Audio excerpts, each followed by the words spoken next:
Hello guys, ito yung castle namin. Naglalaro kami ni Bella. Ito siya. Bella, say hi. Hi.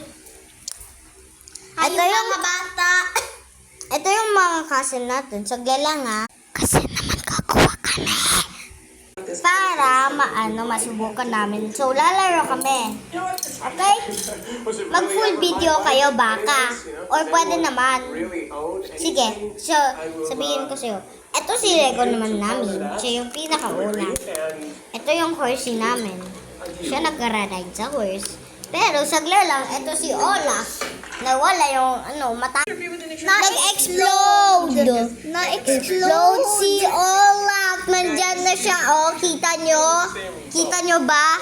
Guys, magbababay ako sa'yo. Kasi hindi kami... Wait lang! Ito yung sword ni Lego man. Hinain